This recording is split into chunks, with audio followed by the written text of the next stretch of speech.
जिसने वो स्थान देख लिया यहाँ जल नहीं लग सकता उस पानी का। अब वो अपनी वो देखी हुई ये तो काल का लोक है, ये तो ऐसा है, 2 दिन का यहाँ जीवन है, इस तरह की अपनी उस बात को बहुत याद रखे हुए और जन जन को सुनाने की चेष्टा कर रहे हैं, किसी की सुन नहीं रहे और ये वाणी बोलते ही जा रहे हैं, बोलते ही जा रहे हैं, चुप ही नहीं हो रहे। तो गांव वालों ने सोचा भाई लड़का तो लड़की का जीवित हो गया, परंतु पागल हो गया थे। ये पागल हो गया और वो दूध इसमें जंतर मंतर का बाबा जी पिला गया, जिस कारण से लड़का पागल हो गया। उस लड़के गरीबदास जी को बावड़िया कहने लगे, पागल, बौड़िया, बावड़िया बोले। अब उनको बावड़िया कहने लगे, क्यों बावड़िया, पागल बोला, पागल है, बांधे सारा दिन। तो इन्होंने सोचा भी कोई बात नहीं, पागल अवश्य हो गया बच्चा, पर लड़की इसके सहारे अपना जीवन व्यतीत कर देगी, जो जीवित तो हो गया, शुक्र मनाओ भगवान का। अब परमात्मा जब 13 वर्ष के हो गए, 3 वर्ष के बाद एक गोपाल दास नाम के दादू पंथ के एक संत बने हुए थे। बनिए के घर का जन्म था उस महापुरुष का, और वो दादू पंथ श्री दादू साहेब के अनुयायी थे। उस पंथ से उनको उपदेश था और वो संत वाणी के विषय में जानते थे। एक दिन उसने लाल कपड़े पहन रखे थे, साधु रूप बना रखा था, जैसा हम साधु मानते हैं, जो हमारी धारणा बना रखी लोगों ने, गल में माला, लाल कपड़े, मुंड मुंडा रखा हो, दाढ़ी बुढ़ा रखी, हम उसको संत मानते हैं। सादे कपड़ों में से भगवान घूमता रहे, हम उसको मैं तो नहीं देते। तो वो संत रूप में वहां किसी घर में आकर रुके किसी के, तो उस व्यक्ति ने जिक्र किया कि हमारे चौधरी साहब का जो था पागल कर दिया किसी संत ने, और संत की विद्या को संत ही काट सकते हैं। आपसे हम प्रार्थना करते हैं अगर आप कुछ रजा बख्शो तो उस लड़की के लड़के को आपको दिखा दें। गोपाल दास जी ने कहा कि बुला लाओ, कोई बात नहीं, हम अवश्य उसको देखेंगे। अब गरीबदास जी के नाना जी 5-7 और व्यक्ति मौजूद थे, बच्चे को लेकर संत के पास पहुंच गए। संत जी ने पूछा कि वो कौन मिला था आपको?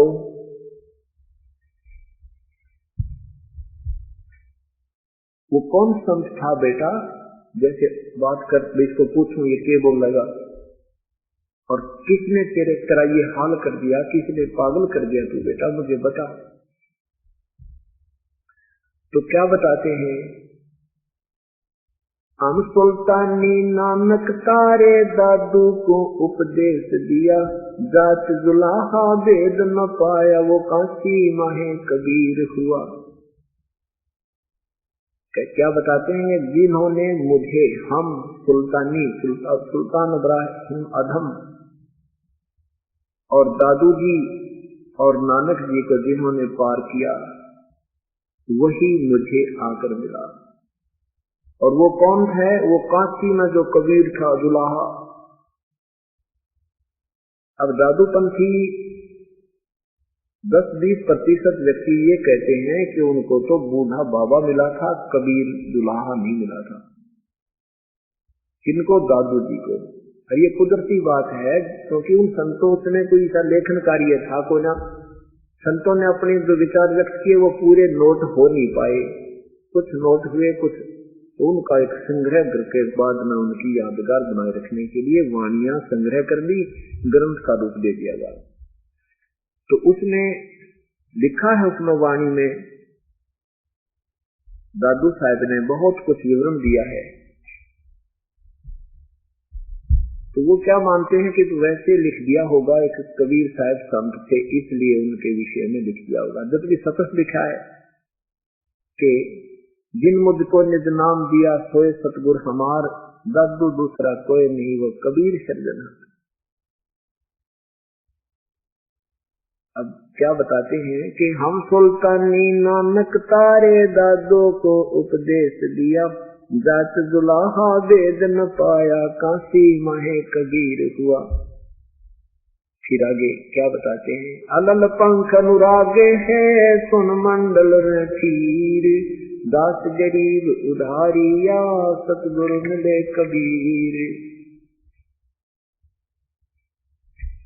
गैबी ख्याल विशाल सतगुरु असल दिगंबर खीर है, भक्ति हेत काया दर आए अवगत सहत कबीर है। नानक दादू अगम अगादू तेरी जहाज खेवट सही, सुख सागर के हंस आए भक्ति हिरंबर उर धरी, कोटि भानु पर काश पूर्ण रोम रोम की लारे है, अचल अभंगी है सतसंगी अवगत का दीदार है। धन सत्य गुरु उपदेश देवा 84 भ्रम लेत ही, तेज पहुँच तन देह दर कर इस विधि हमको बैठ ही। शब्द निवास आकाश वाणी यो सतगुरु का रूप है, चंद सूर ना पवन पानी न जा छाया धूप है। रहता रमता राम साहेब अवगत अलह अलेख है, भूले है पंथ विटम्बवादी वो कुल का खाविंद एक है। रोम रोम में जाप जप ले अष्ट कमल दल मेल है, सुरत निरत को कमल पठाओ गांधी ही सकुगन तेल है। हरदम खोज हनोज हाजर चरवैनी के तीर है, दास गरीब तबीब सतगुरु बंदी छोड़ कबीर। हरदम खोज हनोज हाजर चरवैनी के तीर है, दास गरीब तबीब सतगुरु बंदी छोड़ कबीर। क्या बताया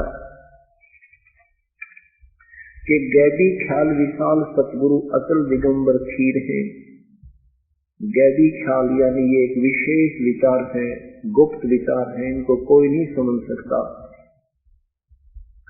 और अचल दिगंबर खीर है वो परमात्मा पूर्ण ब्रह्म सदा सफाई अर्थात अविनाशी है। और वो हमारी भक्ति को भाव को बनाए रखने के लिए, सत भक्ति को यहाँ बनाए रखने के लिए, इस कारण से भक्ति के हेत भक्त हेत अपनी प्यारी आत्माओं के लिए यहाँ पर आ जाते हैं। और कायाधर आए, जो वास्तविक शरीर है परमात्मा का, उसको हम चरम दृष्टि से नहीं देख सकते।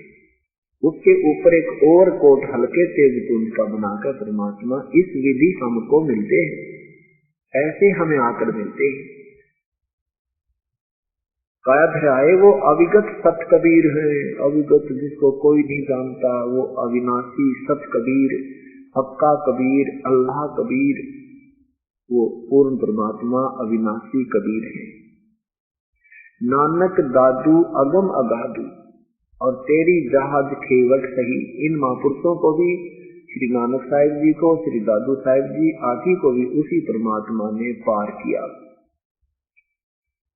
और उस सुख सागर के हंस आए भक्ति हिरंबर उर्धरी, कोटि भानु प्रकाश पूर्ण, करोड़ सूर्यों का प्रकाश, रोम रोम की लार है। अचल अभंगी है सत्संगी, ये अवगत का दीदार है। उस परमात्मा का ऐसा दर्शन है। धन सतगुरु उपदेश देवा 84 भ्रम मेट ही, और तेज पुंज तन दे धर के इस विधम को भेंट ही। धन है वो परमेश्वर जो आप ही सतगुरु बनकर आए और हमारा इस संसारिक जन्म मृत्यु के चक्कर से हमारा झंझट मिटा दिया। उन्होंने वास्तविक ज्ञान दे दिया।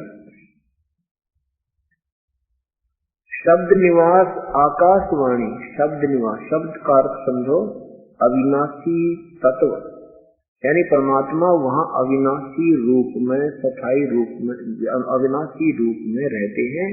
और आकाशवाणी उनकी अमृतवाणी ही उनका अब यहाँ स्वरूप समझो। उनके दिए हुए विचारों को उन्हीं का आदेश समझो। जैसे ये कवर है अंदर हमारा एक शरीर का, इसमें से जो हम बोल रहे हैं ये इसके अंदर सारा हमारे जो इसमें था वो सारा बाहर आ गया। तो ये जो वाणी बोल रहे हैं उनके विचार हैं, बाकी ये 5 तत्वों का पुतला था। तो ये जो उनकी अमर वाणी है ये उन्हीं का रूप, उन्हीं का आदेश, उन्हीं का वास्तविक संकेत समझो। रहता रंगता राम साहेब अवगत अलेख है।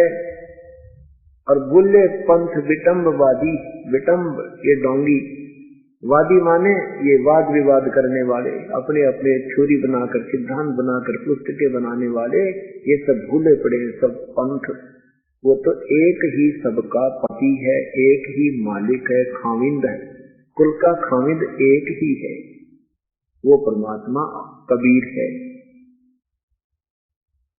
रोम रोम में जाप जपले अष्ट कमल दलमेल है, अर्थात अपनी भक्ति को बढ़ाओ, श्रद्धा बढ़ाओ, प्यार बढ़ाओ प्रभु में। एक समय ऐसा आएगा जब आप सिमरन करोगे या परमात्मा की कोई याद आओगी, आपका रोम रोम कांपने लग जाएगा, रोम रोम में एक सरसराहट होगी, अंदर से ऐसी एक जो ना हिलोर सी उठा करेंगी, एक थ्रिलिंग सी होगी सारे शरीर में।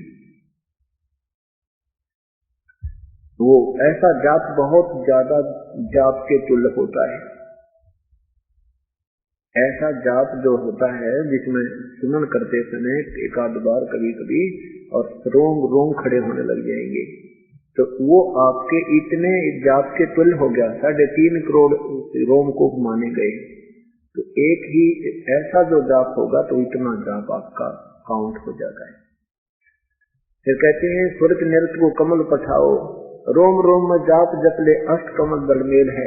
7 कमलों का ज्ञान है, मूल कमल, स्वाद कमल 2, नाभि कमल 3, हृदय कमल 4, 5वां कंठ कमल, 6वां त्रिकुटी और 7वां सहस्रार कमल। वो अष्ट कमल जब 8वें कमल में वो सतलोक में परमात्मा का मिलन होगा। हृदय हरदम खोज हनोद हाजिर त्रिवेणी के, फिर के सुरत नृत्य को कमल पठाओ जहां दीपक बिन तेल है। जैसे प्रत्येक कमल में रोशनी है, प्रत्येक कमल में, क्योंकि मूल कमल में गणेश जी का वास है, उनका लोक है, वो लोक तेजों में है, अपने आप 100 प्रकाशित सभी लोक हैं, और उन भगवानों के शरीर भी 100 प्रकाशित है। तो उस कमल को जब दूर से हम देखेंगे, जैसे कोई वस्तु आप वहां 10-20 आप लाइट इकट्ठी जगा दो बिल्कुल थोड़े थोड़े समय स्थान पर बल्लभ, तो दूर से देखेंगे वो प्रकाश पुंज दिखाई देता है। निकट जाएंगे तो पता लगेगा तो 1-1 फुट की दूरी पर काफी जो बल्लभ लगे। तो ऐसा जब दूर से देखते हैं तो तो वहां कहते हैं वो उसमें उस कमल में बगैर दीपक के ही, उस दीपक में बगैर तेल के रोशनी है, अर्थात उसका कोई व्यवस्थक नहीं है, तो वो अपने आप जल रही है, वो जोर से जल रही है, वो चमक दिख रही है आपको। तो कहते हैं हरदम खोज सूरत नृत्य को कमल पठाओ जहां दीपक बनते, हरदम खोज हनोद हाजिर त्रिवेणी के तीर। हरदम प्रत्येक श्वास के द्वारा उस परमात्मा की भक्ति करो और उसको पाने की एक इच्छा विशेष रखो। तो वो त्रिवेणी के तीर है। इस एक ब्रह्मांड में ही त्रिवेणी बनी है, 3 रास्ते हैं। तो वहां उस त्रिवेणी के ऊपर आपको त्रिकुटी में आपको परमात्मा मिलेगा, और वहां से वो ही परमेश्वर आपको ब्रह्मंदर खोलकर आगे ले जा सकता है, और कोई मार्ग नहीं है। तो वो इस दास के रूप में आपको वहां मिलेंगे परमेश्वर, पूर्ण संत के रूप में। और जो काल की भक्ति करते हैं, काल उनके रूप में फिर वहां काल भी मिलता है, वो उनको उसी संत ले जाता है, उनका गाइड बनकर। जिस देव की उसने भक्ति की है उसी के वहां छोड़ देता है। ऐसे परमात्मा अपने हंस को फिर सतलोक ले जाता है, और वो उस गुरु के ही रूप में आपको वहां परमात्मा दर्शन देते हैं। इसी प्रकार इन संतों ने गुरु का ही रूप भगवान मान लिया, और उस प्रवासी परमात्मा से परिचित नहीं हो पाए। उसके विषय में कौन बताया कि हरदम खोज हनोद हाजिर त्रिवेणी के तीर है, दास गरीब तबीर सतगुरु बंदी छोड़ कबीर है। अब इन बातों को सुनकर फिर क्या बताते हैं, गरीबदास जी अपनी अमृतवाणी सुना रहे हैं और वो सुनने वाला भी गदगद हो रहा है। सामने बैठा है वो महापुरुष, लेकिन वो गांव वाले तो बेड का गबीन बजावे ऐसे बैठे सुन रहे हैं, ये क्या कह रहा है, हमने तो कुछ समझ में नहीं आ रहा है।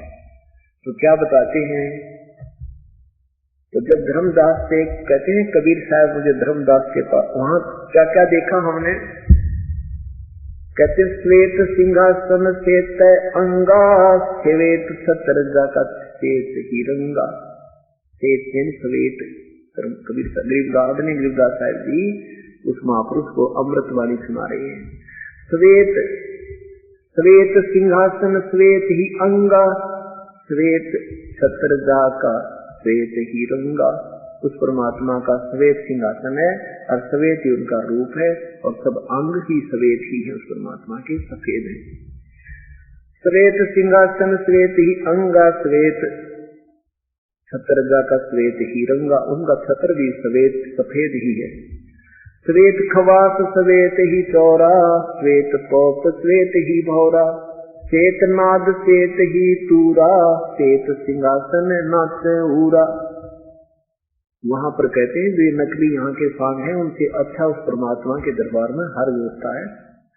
फिर क्या कहते हैं कि श्वेत नदी जहाँ श्वेत ही वृक्षा, श्वेत चंदन जहाँ मस्तक चर्चा, श्वेत सरोवर श्वेत ही थाना, श्वेत सजा और श्वेत निशाना। गरीबदास श्वेत श्वेत सरोवर श्वेत ही हमसा, श्वेत जाका सब कुल वंशा। उस परमात्मा का वहाँ कुल उसकी जो संतान है उनकी सबद से उत्पत्ति हुई है वो सारी सफेद रंग की है, यानी उनका 10-16 सूर्य जितने प्रकाश है, इतना सुंदर शरीर है, बाकी सब सफेद ही सफेद सब चीजें तेज कुंभ से बने हुए सब है। वहाँ श्वेत सरोवर श्वेत ही हमसा, श्वेत जाका सब कुल वंशा, श्वेत मंदिर सुंदर ज्योति, श्वेत माणक मुक्ता मोती, श्वेत गुमट वहाँ श्वेत ही सथाना, श्वेत ध्वजा वहाँ श्वेत निशाना। गरीबदास ये धाम हमारा, सुर नर मुनि जन करो विचारा, कि ये ऐसा स्थान ये धाम है हमारा, और तुम सोचो सुर नर यहाँ के देवता और मुनिजनों तुम भी विचार करो तुम कहाँ घूम रहे हो, ये मार्ग ठीक नहीं है। आज सनातन पंथ हमारा, कहते हैं फिर क्या बताते हैं कि बिन ही पंथ पंथ है भाई। अब वो पूछता है कौन, गोपाल दास, कि वहां कैसे जाया जा सकता है महाराज, बिन ही पंथ पंथ है भाई, बिन चरना चल सो जाई। वहाँ कोई मार्ग मुर्ग कोई नहीं यहाँ वाला, वो तो परमात्मा और बिना चरणों के यानी ऐसे आकाश में उड़कर जाया जाता है। दिन ही दे धर जाना, दे नगे न पिंड न पराना, पिंड ब्रह्मंड वाका नहीं बानी, बाक नहीं बानी, मन बुद्धि सेती अगम निशानी, अलप इलाम गाम ने गेहा, गगन मंडल में जुड़िया स्नेहा, एकता एलम जो दिखलावे, सो सतगुर साचा कहलावे। गरीबदास मन धरे न धीरम, अधर धार पंथ बाट कबीरम। इस परमात्मा की वाणी जो हमारी बातों पर कोई डटता है कोई ना, हमारे इस बातों पर विश्वास नहीं करता, उस परमात्मा ये धीर नहीं डरते, न किसने सुना है, हमने कमल से आगे कोई सुना ही नहीं है। तो कहते अधर धार वो बाट कबीरम, परमात्मा का जो बाट यानी रास्ता बहुत आगे है। क्या कहते हैं, कह कबीर पुरुष वरियम, गरीबदास एक नौका नामम, एक नाम की नौका जो पार करेगी, मेरे कबीर परमात्मा ने मुझे ये बताई। तो कहते कौन सा मार्ग है प्रभु के पाने का, आज सनातन पंथ हमारा, जानत नहीं ये संसारा, पंथों बीच पड़ा है बैदा, पंथों से ती पंथ अलैदा, देखो बीच पड़ा है बैदा। सत दर्शन सब खटपट होई, हमरा पंथ न पावे कोई, हिंदू तुर्क कदर ना जाने, ये रोजा ज्ञात करे ढंगताने। दोनों दीन यकीन में आसा, वो पूर्व व पश्चिम निवासा।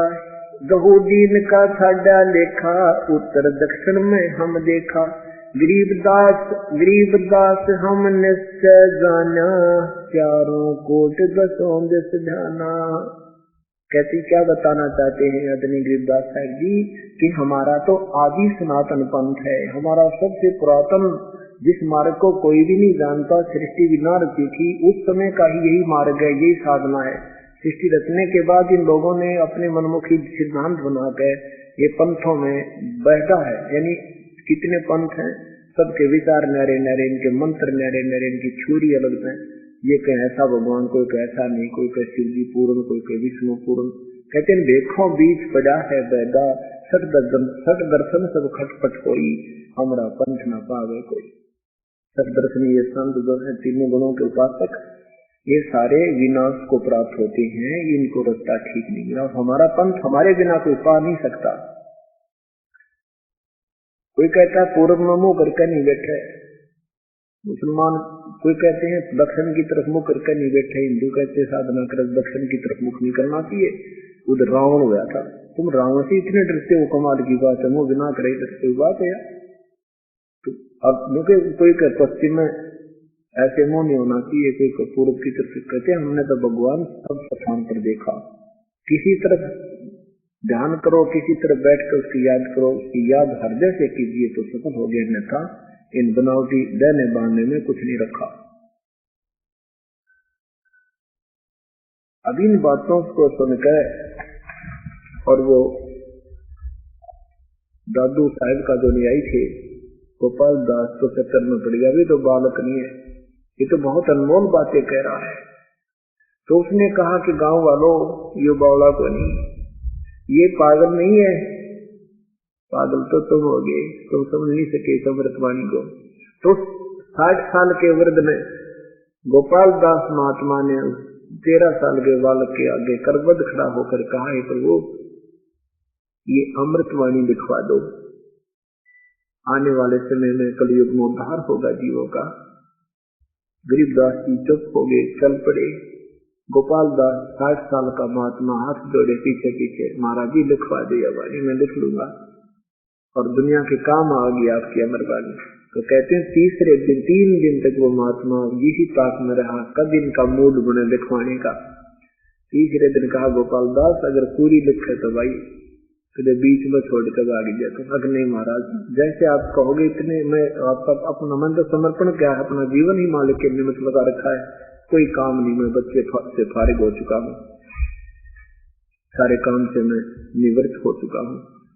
तो गरीबदास जी महाराज के ही एक बाग था बेरी का, उसमें एक जांद का जाति का वृक्ष था, उसके नीचे बैठ के वही गांव के साथ में कहते हैं परमात्मा गरीबदास साहेब आंखों देखा हाल बोला करते थे और गोपाल दास जी लिखा करते थे, और वो आज सदग्रंथ शायद रूप में हमारे पास विद्यमान है। कुछ शेष वाणी बाद में बोली गई वो भी लिखी गई है, तो मैक्सिमम ये रचना जो है एक स्थान पर बैठकर की गई है। तो इस प्रकार गांव वालों ने जब सुनता, फिर भी ना माने गांव वाले, तो अभी 60 साल का बाबा जी भी पागल हो गया इस बात की, पीछे पीछे फिर बता आए थे इलाज करवाने, ये भी बावड़ा हो गया। तो हमारी इतनी वृत्ति, हम इतना ही ज्ञान जानते हैं क्योंकि इस रहस्य को वही जान सकेगा जो परमात्मा से परिचित या उसका कृपा का पात्र होता है।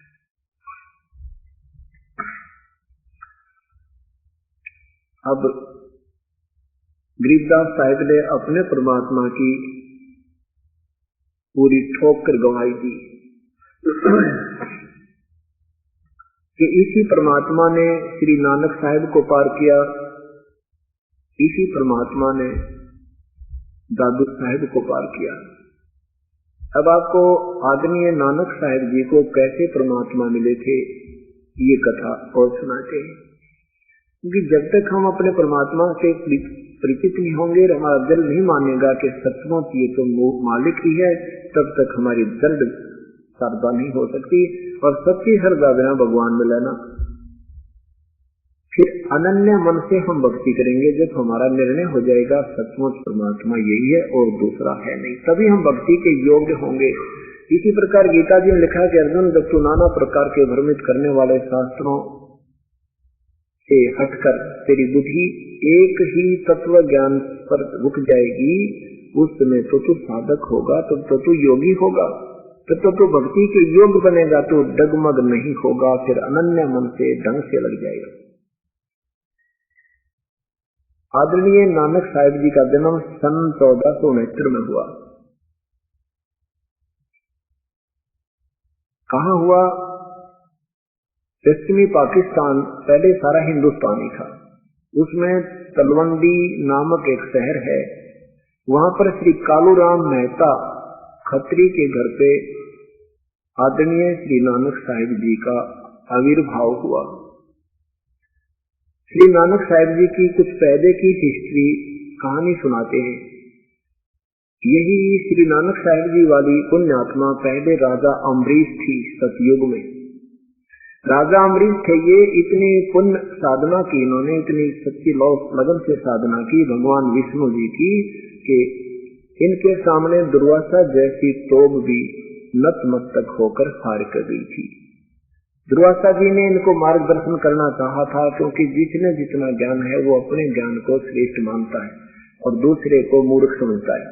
लेकिन ज्ञान इन सभी को नहीं था, पूर्ण ज्ञान नहीं था, फिर भी अपनी अपनी छुरी को दृढ़ मानते थे, सिद्धांत को पक्का मानते। तो दुर्वासा जी भगवान को निर्गुण रूप से मानता था और निराकार ही मानकर उसकी साधना करके अपनी सिद्धि प्राप्त करके वो हल्दी की गांठ का पंसारी बन गया था। अब उसने एक दिन राजा अम्बरीश को देखा कि वो एकादशी का व्रत भी कर रहा है और साथ में भगवान विष्णु की साकार मूर्ति रखकर पूजा भी कर रहा है।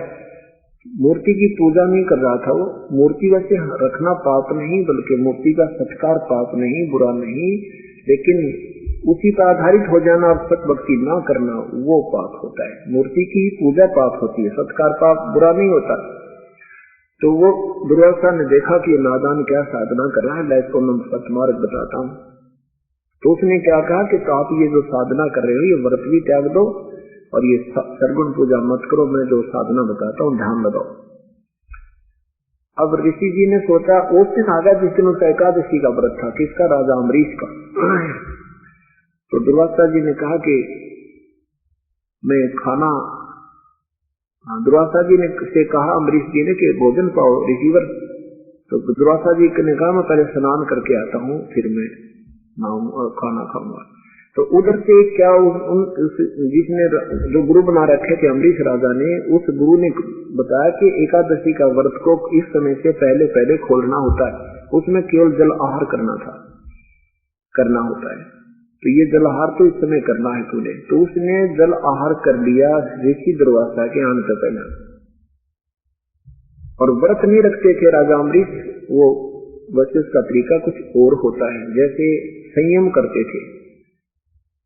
जैसे कोई 8 रोटी खावा है, 10 रोटी खाता है डेली, तो 1 रोटी प्रतिदिन कम करते करते एकादशी वाले दिन वो बिल्कुल रोटी नहीं खाता था। ऐसे उसने व्रत समझो या संयम से अपना ये कार्य करता था, ताकि अपना अभ्यास बना रहे, भक्ति में ध्यान लगा रहे। इस विधि का तरीका अपना रखा था। तो उसके कारण दुर्वासा जी ने कहा कि ऐसे मत किया करो, तुम ऐसे साधना करो। अम्बरीश जी ने सोचा ये कौन सा रोज रोज आवे है, कह दिया अच्छा जी जैसे आपका हुक्म। वो चले गए और फिर अगली बार दुर्वासा जी फिर उसी दिन आ गए जिस दिन एकादशी थी, वो फिर वैसी क्रिया कर रहा था। तो दुर्वासा जी ने गुस्सा होकर के तो मेरी बात को नहीं मानता है, मैं कहता हूँ ऐसा क्यों नहीं करता है, अपनी सिद्धि से एक चक्कर छोड़ दिया, उसको सुदर्शन चक्कर छोड़ दिया मारने के लिए। किसको? अम्बरीश राजा को।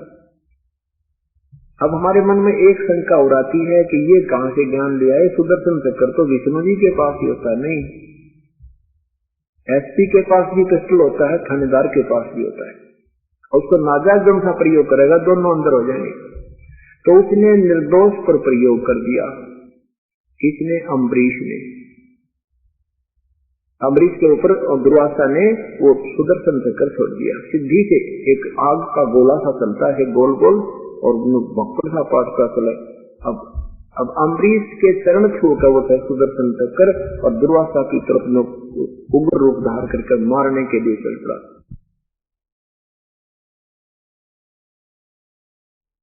आकाश में उड़ गया, सिद्धि तक कहां पहुंचा? इंद्र के पास गया।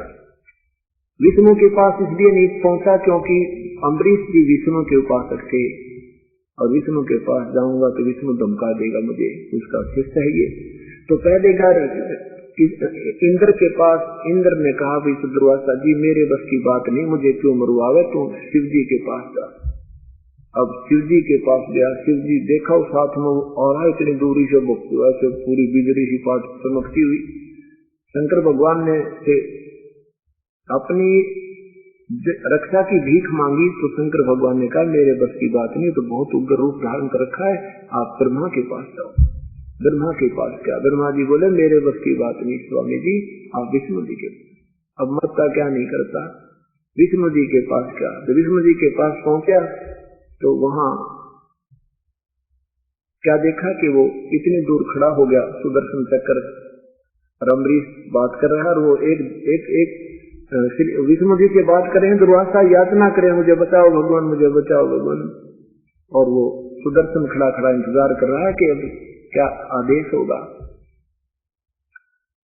दुर्वासा को इतना यकीन हो गया कि वो रुक तो गया। तो भगवान विष्णु से कहा मुझे मेरी रक्षा करो। विष्णु जी ने कहा क्या आपने क्या गलती कर दी ऋषि जी? तो सारी कहानी बताई। तो विष्णु जी ने कहा ठीक है, आप अपनी भक्ति करो, ये बाई फोर्स नहीं लगाना होता, किसी को जबरदस्ती करना पाप होता है। आप ज्ञान, जो आपका ज्ञान मानता है तो वो माने, नहीं मानता तब करता रहे, जबरदस्ती मत करो। और एक बात सुनो मेरी, वो ये ड्रामा नहीं कर रहा जो तुम सोच रहे हो, न वो व्रत करता है न ही वो मूर्ति की पूजा करता है, वो तो संयम करके ध्यान लगाता, भक्ति करता है, और उसकी साधना बिल्कुल सही है जो मेरे लेवल की है। वो पाखंड नहीं कर रहा जैसे आपकी धारणा है। तो अब जाकर के उसके चरणों में वही अक्षमा याचना करो, वही अक्षमा करेंगे तो ये तेरी जान बचेगी, ना तो मेरे बस की बात है। अब दुर्वासा जी की यह बात बचा नहीं कि जब भगवान के दरबार में मेरी रक्षा नहीं तो वहां इसके दरबार में कैसे होगी।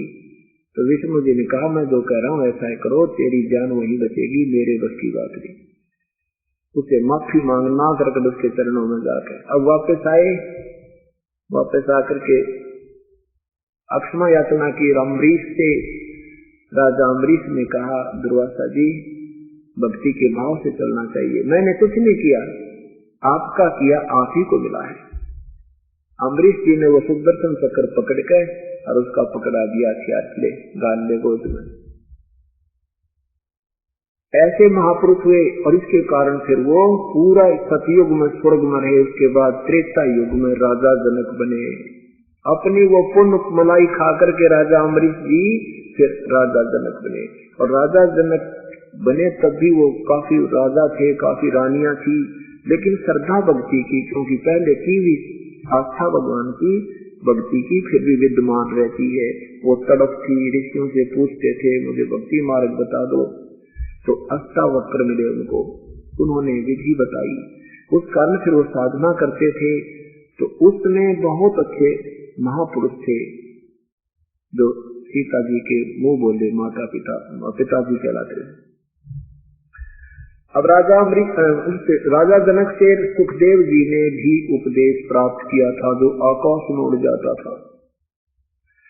राजा जनक जब जाने लगे यहाँ से, काल का ऐसा छल है, जब यहाँ से अपनी भक्ति पूरी करके उनका समय पूरा हुआ तो विमान आया उनको लेने के लिए स्वर्ग के लिए। जब स्वर्ग में जा रहे थे तो काल ने ऐसा जाल फैला रखा है कि इनको सबका जाड़ा ले दूं।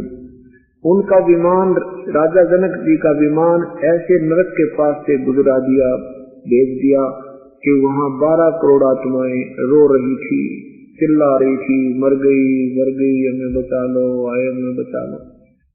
अब संत का हृदय विनम्र हो जाता है, बहुत दयालु होता है। उस राजा जनक ने उन पायलटों से कहा भी पायलटों रोक को इस विमान में आकर, उन्हें विमान रोक दिया कि ये कौन, किसकी रोने की आवाज आ रही। पता किया, उन्होंने बता दिया कि एक नरक है, इसमें अपना किया हुआ दंड भोग रहे हैं। राजा जनक कहते हैं कि इनको छोड़ दो सबको।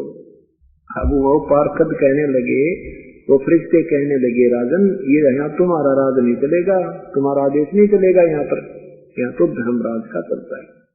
तो उन्होंने कहा धर्मराज से मेरी प्रार्थना करो। धर्मराज से अर्ज की कि राजा जनक जी आगे नहीं आ रहे हैं, वो कहते हैं इनको छोड़ दो, नहीं तो मुझे भी यहीं उतार दो। अब धर्मराज आ गया, कहने लगा राजन ये अपनी करनी पा रही है, यहाँ जो जिसने जैसा किया उसका भोगना ही पड़ता है, इनको नहीं छोड़ा जा सकता, आप चलिए अपने स्वर्ग में, आपका स्थान तैयार है। राजा जनक ने कहा मैं नहीं जाऊंगा, इनको भी मेरे साथ ले चलो। तो धर्मराज ने कहा कि इसके प्रतिफल में आपने पुण्य संकल्प करने होंगे अपने। अब राजा जनक ने कहा मैं तैयार हूँ। अब आज पुण्य संकल्प कर दिए उन 12 करोड़ आत्माओं को, उन राजा जनक के किए हुए संकल्प दिए हुए पुण्यों के रेशो बना करके उन 12 करोड़ आत्माओं को उसी विमान में बैठा के और फिर स्वर्ग ले गया राजा जनक। अब जब तक राजा जनक के द्वारा दी हुई वो पुण्य कमाई उन 12 करोड़ आत्माओं के साथ रहेगी, वो स्वर्ग में रहेंगे और अपने पूर्व के पापों को भोगने के लिए पुनर्नरक में आना ही पड़ेगा। ये यहाँ का अटल नियम है। उधर से राजा जनक भी खाली करा दिया, आधी पुण्य खत्म हो गए उसके, आधे के स्वर्ग में रहा। उसके बाद वही आत्मा श्री नानक जी के रूप में श्री कालूराम मेहता के घर उनका आविर्भाव हुआ, श्री नानक जी के रूप में सन 1469 में। अब पिछले संस्कार थे, भक्ति करते हुए युगों युगों आ रहे थे, वही तड़फ उसमें कुछ सिद्धियां रहती है, शेष रह जाती है। उनके आधार पर उनकी तड़फ थी, परमात्मा की चाह थी, सच्चा सौदा कर दिया, पिताजी ने भेजे थे कुछ पैसे देकर, वो साधुओं में बैठ दिए फिर, और फिर ऐसे काफी उनका ऐसे महिमा का वर्णन आता है। नानक जी की शादी हुई, 2 पुत्र हुए। श्री नानक जी अपनी बहन नानकी की ससुराल में सुल्तानपुर नगर में, वहां नवाब के यहाँ मोदी खाने में नौकरी करते थे, भंडार घर में।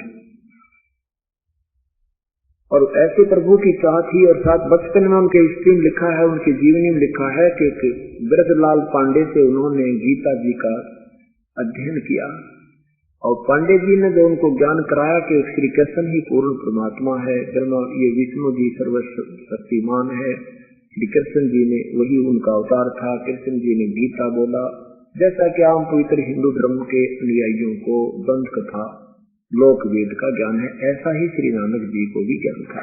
और वो अपना एक ओंकार का रट लगाते थे, ओम भगवते वासुदेव नाम का जाप करते थे, जैसा उनको बताया गया था। एक और प्रतिदिन वहां सुल्तानपुर शहर के साथ से बह रही दरिया बेई दरिया में वो स्नान करने सुबह सुबह जाते थे। एक दिन परमात्मा कबीर साहिब, क्योंकि आदमी नानक साहिब जी पूज्य कबीर परमेश्वर जी का समकाल भी इनका काफी रहा है। सन 1398 से और सन 1518 तक परमात्मा 120 वर्ष तक रहे बनारस में सह शरीर, उसके बाद सह शरीर चले गए थे। और 1469 से लेकर और नानक जी भी फिर 60-69 वर्ष तक जिए थे, तो उनका काफी समय 49 वर्ष का समय उनका आपस में समकाल बनता है। तो एक जिंदा महात्मा का रूप बनाकर उसी बेई नदी के ऊपर प्रकट हुए, जहाँ पर श्री नानक जी सुबह सुबह स्नान करने जाते थे। श्री नानक जी वहां पहुंचे, महात्मा जी को देखा, उनके पास बैठकर चर्चा करनी चाहिए। तो कबीर साहब ने एक जिंदा महात्मा के रूप में थे, और नानक साहब जी वहां बैठ के अपना नहा धोकर प्रथम बार स्नान करके और चिंतन कर रहे थे। चिंतन करने के बाद नानक जी ने उनसे पूछा कि हे महात्मा जी, मैं कुछ आपसे भक्ति मार्ग पूछना चाहता हूँ। कबीर परमात्मा ने कहा, श्री नानक जी से कि हे महात्मा जी, मैं आपसे कुछ भक्ति मार्ग पूछना चाहता हूँ। मैं सब जगह भ्रम भटक लिया, मुझे मार्ग नहीं मिल रहा। अब श्री नानक जी ने सोचा कि जब ये मुसलमान साधु और ये ऐसी साथ मेरे से पूछ रहा है, तो उन्होंने पता था कि जैसे अपना ज्ञान होता है कि मुसलमानों को भक्ति मार्ग का ज्ञान नहीं है और हमारी गीता जी में श्रेष्ठ ज्ञान है, मैं इसको समझा दूं, इसका उद्धार हो जाएगा। श्री नानक जी ने कहा कि बैठ जा जिंदा, तेरे भाग उदय होगी। मैं बताता हूँ, भगवान विष्णु सर्वशक्तिमान है, यही पूजा के योग्य है, ये सृष्टि के रचनहार हैं। इन्होंने गीता जी बोला है और गीता जी का ज्ञान उस समय दिया था, ना कोई हिंदू था ना मुसलमान, ये किसी व्यक्ति विशेष का शास्त्र नहीं है। और इसमें कहा कि मेरी भक्ति कर तेरा मोक्ष हो जाएगा। तो परमात्मा ने कहा ठीक है, मैं आप जो बताओगे मैं सुनूंगा, मुझे भक्ति विधि और मार्ग बताना। तो श्री नानक जी ने कहा कि पहले मुझे गुरु बनाना पड़ेगा तुझे, तब मैं तुझे नाम आदि दूंगा जब ये कामयाब होगा, क्योंकि गुरु के बिना भक्ति सफल नहीं होती। तो परमात्मा ने कहा ठीक है, मैं आपको गुरु धारण करता हूँ, मुझे तो कल्याण चाहिए अपना। तो कबीर साहब ने कहा कि मैं कुछ अपनी शंका समाधान चाहूंगा ताकि मैं आपकी शरण दृढ़ता से ग्रहण कर सकूं। तो परमात्मा ने कहा कि आप जो साधना कर रहे हो, कहाँ जाओगे नानक जी? कि स्वर्ग जाऊंगा। तो स्वर्ग में कितने दिन रहोगे? स्वर्ग में अपनी जितनी पुण्य कमाई होगी इतने दिन रहूंगा। फिर कहाँ जाओगे? फिर क्या पता कहाँ दूनी मिलेगी। तो परमात्मा ने कहा कि आपके विष्णु जी भी नाशवान है और ब्रह्मा जी भी नाशवान है, शिव जी भी नाशवान है। और गीता जी के 8वें अध्याय के 16वें श्लोक में लिखा कि ब्रह्म लोक से लेकर ये सभी लोग पुनर्वर्ती में हैं, ये सब विनाश में आते हैं। तो जब ना ब्रह्मा रहेंगे, ना विष्णु रहेंगे, ना शिव रहेंगे, तब ये जीव कहाँ रहेगा? और आप भगवान विष्णु, ब्रह्मा विष्णु महेश के माता पिता कौन है? श्री नानक जी कहते हैं ब्रह्मा विष्णु महेश के कोई माता पिता नहीं। जैसे हम ये दंत कथा लोक में सुना करते, ऐसी पट्टी सब तक पढ़ा रखी इन पांडवों ने, तो वो कहते हैं कि कोई माता पिता नहीं, अजरो अमर है, इनका कोई जन्म मृत्यु नहीं होती, ये तो अविनाशी है। श्री कृष्ण जी अविनाशी है। परमात्मा ने कहा कि गीता जी का ज्ञान किसने बोला? श्री कृष्ण ने बोला। श्री नानक जी ने कहा, परमात्मा ने पूरी कहानी सुनाई कि श्री गीता जी का ज्ञान श्री कृष्ण जी ने नहीं, इसमें काल में प्रवेश करके बोला। 11वें अध्याय के 32वें श्लोक में लिखा है कि मैं काल हूँ, सबको खाने के लिए आया हूँ। क्या श्री कृष्ण जी काल थे? अब श्री नानक जी एकदम स्तब्ध हो जाते हैं, सचमुच श्री कृष्ण जी तो काल नहीं थे। फिर कहा कि 4वें अध्याय के 5वें श्लोक में लिखा कि अर्जुन तेरे और मेरे बहुत जन्म हो चुके हैं, तू नहीं जानता मैं जानता हूँ। ये स्वयं कहता गीता बोलने वाला प्रभु कि मैं तो नाशवान हूँ। फिर बताया कि देवी भागवत 3रा स्कंद में भगवान विष्णु स्वयं कहता है, ब्रह्मा जी बता रहे हैं कि विष्णु जी ने जब माता को देखा तो ये कहता है कि मुझे याद आ गई कि ये अपनी माँ है और मैं छोटा सा बालक था, उस समय ये मुझे पालने में दुला रही थी, मैं अपने पैर के मुठों के मुख में चूस रहा था। विष्णु जी स्तुति करते हैं, हे माता तुम शुद्ध स्वरूपा हो, ये संसार तुम्ही से उद्भासित हो रहा है, मैं ब्रह्मा और विष्णु हम तो आप ही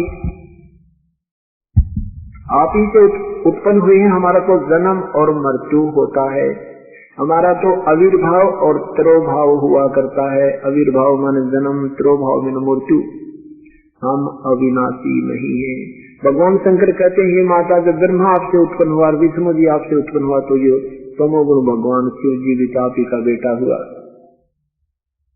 शिव पुराण के 6 रुद्र संहिता के अध्याय नंबर 6 और 7 में लिखा है कि सदाशिव और दुर्गा से इस प्रकृति का विष्णु जी की उत्पत्ति हुई और इसी प्रकार ब्रह्मा जी कहते हैं मेरी भी उत्पत्ति की। आप इनको अजरोमर बता रहे हो। फिर गीता जी के अध्याय नंबर 7 के 12 और से 15 तक मंत्र में कहा है कि इन तीनों गुणों की भक्ति मूर्ख लोग करें, रजगुण ब्रह्मा, सतगुण विष्णु, उत्तम गुण शिव जी। इसलिए कहा कि उस परमात्मा के विषय में किसी तत्वदर्शी संत की खोज कर चौथे अध्याय के 34वें श्लोक में मैं नहीं जानता, गीता बोलने वाला प्रभु अपनी असमर्थता व्यक्त कर रहा है। और 15वें अध्याय के 4थे श्लोक में कहा कि तत्वदर्शी संत की प्राप्ति के उपरांत उस परम पद परमेश्वर की खोज करनी चाहिए, जिसमें जाने के बाद फिर पुनः लौटकर संसार में नहीं आते, उनका जन्म मृत्यु कभी नहीं होता। वो तेरे भगवान को पता नहीं और न वो आपको पता, तो आपका मोक्ष हो ही नहीं सकता। 18वें अध्याय के 62वें श्लोक में कहा कि हे अर्जुन, तू सर्वभाव से उस परमेश्वर की संबंधा जिसकी कृपा से तू परम शांति और शाश्वत स्थान सतलोक को प्राप्त होगा, और मैं वही परमात्मा हूँ और मैं उसी का अपना ही सत संदेश लेकर आया हूँ। मैं वो तत्वदर्शी संत हूँ, मैं भगवान हूँ। अब पहली बार कोई ये बात सुना तो कुनीन कैसी कड़वा मुंह होता है। अब नानक जी कहने लगे, जिंदा तू ज्यादा मत बोले, और तू आपको ज्ञान ही नहीं हमारे शास्त्रों का, तू क्या जाने, कभी देखा ना करे, गीता उठा कर देखी नहीं, ज्यादा ऐसे ज्यादा मत बोले। तो परमात्मा उठकर चल पड़े। उनकी वार्ता सुनने के लिए वहां स्नान करने वाले 10-20 व्यक्ति और बैठ गए। तो बाद में नानक जी से पूछा कि ये कौन था नानक जी जो आपको गुरुजी कर रहा था, क्योंकि परमात्मा ने जिसकी प्यारी आत्मा को शरण में लिया है, उसको अपने को तो एक जीव का है, उनको एक भगवान और संत कहा, ऐसे धर्मदास साहिब को बोला था। बाकी 4-5 बच्चों को मिले थे, इनको अपना सीधा ही परिचय दे दिया था। तो श्री नानक जी ने कहा कि अपना परिचय दिया तो परमात्मा ने कि मैं काशी में धानक का काम करता हूँ, सुलह हूँ और काशी से आया हूँ। मैं तो भक्ति मार्ग का भटका हुआ प्राणी हूँ, भक्ति अपने संत को ढूंढ रहा हूँ। उन्होंने अपना परिचय दिया था। तो कबीर क्या कहा नानक जी ने कि ये काशी में नीच जात का धानक था, अपने आप को श्री कृष्ण से भी बड़ा बतावा था। भगवान विष्णु कृष्ण जी को काल कह रहा था, शर्मा विष्णु महेश को ये नासवान बताता है, बुद्धि भ्रष्ट है इसकी। तो ऐसे उठपटांग कई जना ऐसे अपशब्द कहे दाता के विषय में, और जब मैंने बताना चाहा तो उठकर चला गया। जिस कारण से जिस वार्ता से सिखों ने श्री नानक जी को कबीर परमेश्वर का गुरु मान रखा है, इतनी सी वार्ता है। उसके बाद क्या हुआ कि श्री नानक साहिब जी को बेचैनी होगी, घर जाकर के वो गीता जी के श्लोक देखे, फिर वो उस पांडे से पूछा, वो रुद्र संहिता 7वें अध्याय को सुना मुझे एक बार, किसी पांडे से पूछा नानक साहिब ने, वो पढ़कर सुनाया कि सार्थ क्या बनता है। तो हिंदी बनाया कि शिव और सदाशिव से और प्रकृति देवी से विष्णु की उत्पत्ति हुई, और पांडे का विष्णु ने बनाया विष्णु की उत्पत्ति कैसे हुई। यहाँ निरुत्तर पांडे भी हो गया। श्री नानक जी ने सोचा भाई सचमुच ठीक कह रहे थे वो, तो ये तो स्वयं भगवान कह रहा 11वें अध्याय के 32वें श्लोक में काल हूँ, और 11वें अध्याय के 21वें श्लोक में कहता है अर्जुन देख रहा भगवान आप तो ऋषियों को भी खा रहे हो, देवताओं को भी खा रहे हो, कुछ आपकी जाड़ों को लटक रहे हैं, हे भगवान ये भयंकर रूप मेरे देखा नहीं जाता। अब श्री नानक जी की रात की नींद और दिन की चैन समाप्त होगी। वो अंदर से आत्मा से अर्ज करते हैं, परमात्मा एक बार फिर दर्शन दे दो, कभी बात विवाद नहीं करूंगा, आपसे पूर्ण मार्ग प्राप्त करूंगा। काफी दिन ऐसे तड़फ लगी रही, 6 महीने बीत गए। रोजाना नदी पर जाकर के, दरिया पर जाकर देख रहे हैं कि वो आ जाए तो मैं उनसे पूरी वार्ता करूं। एक दिन परमात्मा ने कृपा बख्शी, श्री नानक साहिब जी स्नान करने के लिए तैयार थे, नौकर उनके कपड़े लिए खड़ा था, परमात्मा ने दर्शन दिए। उस दिन केवल वो परमेश्वर श्री नानक जी को दिखाई दे रहे थे, अन्य को नहीं। और इस बात का नानक जी को पता नहीं कि ये अन्य को नहीं दिखाई दे रहे थे। अब जो ही वो दर्शन दिए तो स्नान ना करके नानक जी उनकी तरफ चल पड़े और बैठ गए वहां पर। नानक जी भी बैठ गए, परमात्मा भी कबीर साहब जिंदा महात्मा रूप में बैठ गए। तब श्री नानक जी ने कहा कि जिंदा मैं तेरी बात मान लूंगा, परंतु मैं पहले एक लीला मैं एक इस दरिया में छुपूंगा, मुझे ढूंढ देना। श्री नानक जी ने दरिया में छलांग लगाई और मछली रूप धारण कर लिया। परमात्मा ने उस मछली को अप स्ट्रीम की तरफ जिधर से पानी आ रहा था उधर ही ले गए, अंदर ही अंदर। नानक जी उधर ही चल पड़े और वहां जाकर 3 किलोमीटर की दूरी पर जाकर उनको नानक जी बना दिया, बाहर बैठा दिया। उधर से दर्शकों ने देखा कि नानक जी ने तो छलांग लगाई, फिर बाहर आया, कोई नहीं, मर गया, डूब गया, डूब गया, डूब गया। हाहाकार मचती, गांव में बाजे, नगर में भागे आए तो वहां से नवाब ने भी सैनिक भेजे, गोताखोर ले गए, मछियारे भी भेज दिए। वो ढूंढ रहे हैं डाउन स्ट्रीम में जिधर नहर का पानी बह रहा था, और वो बैठे अप स्ट्रीम में, जंगल में जा बैठाए। फिर वहां पूरी कहानी सुनाई, सब सृष्टि को सुनाई। परमात्मा कहते हैं, जो जन मेरी शरण है ताका हूँ मैं दासे, गेल गेल लाग्या फिरूं जब तक धरती आकाश। हम इन्हीं 4 युगों में जन्म नहीं हुए, ना जाने कौन से जन्म में ये प्यारी आत्मा श्री नानक साहब जी परमेश्वर की साधक रही थी, जिसके कारण अब भी उसकी बस भक्ति की तरफ थी। और जैसी वो साधना करते कर रहे हो वेदानुसार, वो पुण्य स्वर्ग में खाकर वापस आ रहे थे, फिर जा रहे थे, फिर आ रहे थे। जैसे रात्रि में आपने श्री महावीर जयंती जी की हिस्ट्री सुनी थी, ये हम सबकी सतिथि ऐसी ही है जब तक वो पूर्ण परमात्मा का वास्तविक मंत्र और विधि नहीं प्राप्त हुए। अब श्री नानक जी ने कहा, ठीक है जिंदा, तेरी बात में दम है, लेकिन मैं जब मानूंगा अपनी आंखों देख लूं। अब देखो, आज तक आपके अतिरिक्त किसी ने कोई ज्ञान नहीं दिया ये, पर एकदम विश्वास होना मेरे बस की बात नहीं। तो परमात्मा ने उनको प्रथम मंत्र दिया और कहा कि सेकंड मंत्र आपको मैं वहां कहते, फिर चल तुझे दिखाता हूँ। शरीर वहीं रखा एकांत स्थान पर सुरक्षित, और आत्मा को निकाल कर श्री नानक जी के गरीबदास साहिब की तरह सब लोग दिखाए, ब्रह्मा विष्णु महेश सब दिखा करके, और सतलोक ले गए। वही प्रोसीजर किया जैसे दूसरे रूप में तेजों में शरीर कोड सूर्य कोड चंद्रमा मिला दे, वो सतपुरुष रूप में परमात्मा उस तख्त पर बैठे। नीचे से जिंदा रूप में गए हुए उस शरीर दूसरे अपने डबल रोल पर आप ही कवर करने लगे।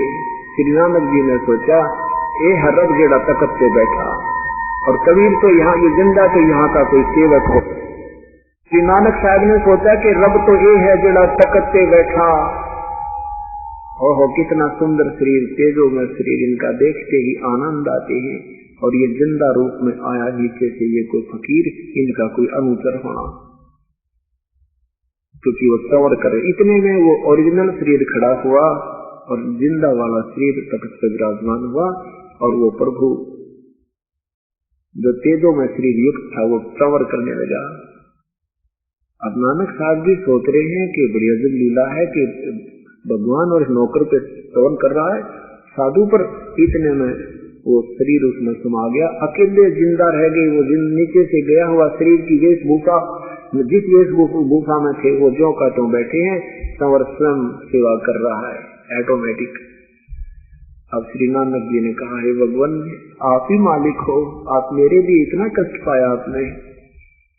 हे परमात्मा, मेरे से बहुत आपके विषय में ऊट पटांग बातें निकल गई, क्षमा करना मुझे।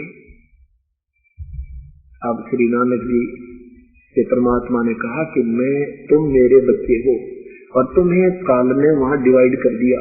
अब हिंदू और मुसलमान तुम 2 बना दिए, और इस काल का जाल है नानक जी, क्योंकि इस काल का और मेरा वतन हुआ था। इसने कहा था कि कलयुग में जीव तू कितने ले जाना वापस, और सतयुग में इससे पहले मत ले जाना।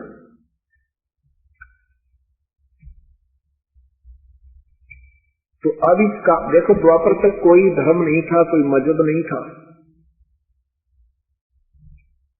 और अब तुम्हें 2 रूप 2 बांट दिए, 2 बना दिया।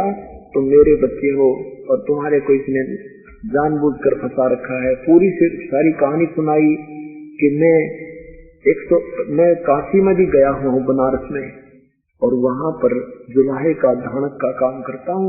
और यदि आपने सतनाम चाहिए मेरे पास, वहां आ जाना काशी बनारस में, और वहां रामानंद जी मेरे गुरु है। और सतनाम बिना मुक्ति हो नहीं सकती। सतनाम ये 2 मंत्र का जाप है, इसमें एक ओम है और एक वो तत् मंत्र गुप्त है। अब इतनी वार्ता सुनकर और परमात्मा ने ऐसे इस सिलसिले में 3 दिन, इस सिलसिले में 3 दिन बीत गए। उधर से श्री नानक जी की टोह पड़ी, उनको मर्त जान लिया कि तो दरिया में डूब गया। अब तो हे भगवान क्या हो, बेचारा हाहाकार मची हुई थी, शोक व्यक्त हो रहा था। तीसरे दिन वही परमात्मा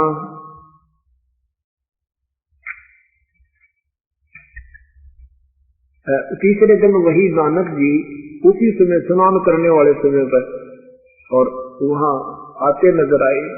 तो स्नान करने वाले लोगों ने देखा नानक साहब तो जीवित हैं, सब उसको देखने वाले देखा सचमुच तो जीवित हैं। उनसे पूछा तुम कहाँ गए थे? उन्होंने कहा मैं सचखंड गया था, मेरा भगवान मुझे लेकर गया था, अब वो काशी में मिलेगा, मैं उसकी तलाश करूंगा।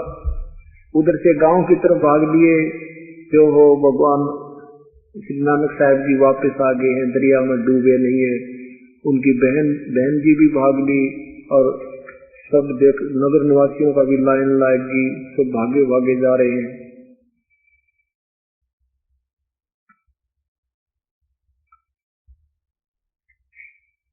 अगले दिन अपनी ड्यूटी पर चले गए नानक साहब। अगले दिन अपनी ड्यूटी पर चले गए और वहां जाकर के खजाने का ताला खोल दिया, क्योंकि 3 दिन हो गया था लोगों को कोई वो सामान नहीं मिला था। तो नानक साहब ने भंडार घर खोल दिया कि ले जाओ, 1 2 3 11 12 13 कागज गिरना बंद कर दिया, 13 वो सब लुटा लुटू के और पहर के जिंदा जैसा वेशभूषा, जिस वेशभूषा में भगवान थे, वो जिंदे जैसी वेशभूषा बना के और शमशान घाट पर जाकर बैठ गए।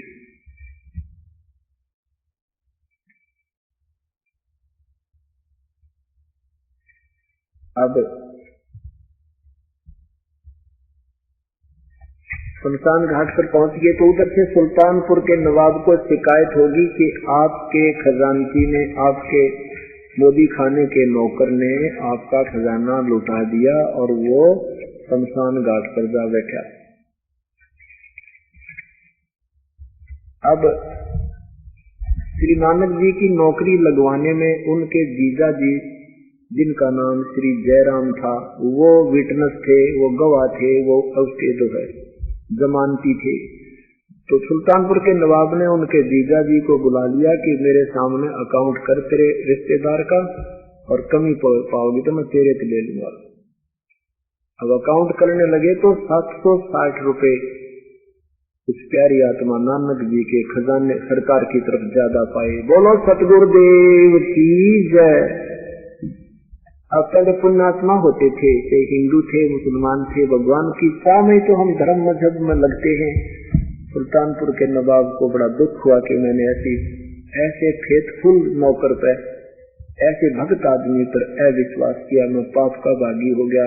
उनको वहां से बुलाया गया कि एक बार मेरे को दर्शन दे जाए। श्री नानक जी वापस आए। सुल्तानपुर के नवाब ने कहा कि भक्त मैंने तेरे पर सच किया, मैं अपनी क्षमा याचना करता हूँ और आपके 760 रुपए सरकार की तरफ जाते हैं, आप अपने ले लो और नौकरी पुनः करो। तब उन्होंने कहा कि अब सच्ची सरकार की नौकरी करूंगा, इस कच्ची की नहीं करूंगा, ना मुझे 760 रुपये चाहिए। 760 रुपये बहुत होते हैं उस समय के। 760 रुपये आपके 70,000 रुपये, 76,000 रुपये समझो। वो नो के नो त्याग दिए, मुझे नहीं चाहिए। और फिर वहां से पहली उदासी होती है, जैसे कोई चीज गुम हो जाए उसकी तड़फ में और उदास होकर बिल्कुल दुखी मन से चल पड़े। अब यूं तसल्ली होने के यूं भगवान और जुलाया दानक बनकर काम करे या दस को नहीं। उनके यकीन नहीं हुआ कि भगवान ने मुझे यह बात सही कही होगी कि मैं काशी में रहता हूँ, परंतु उसकी चाह और उस लोक की प्राप्ति, जैसे नानक जी ने कहा कि मुझे यही रख लो प्रभु, अब मत दे दो वापस, वहां तो बहुत बुरा हाल है। और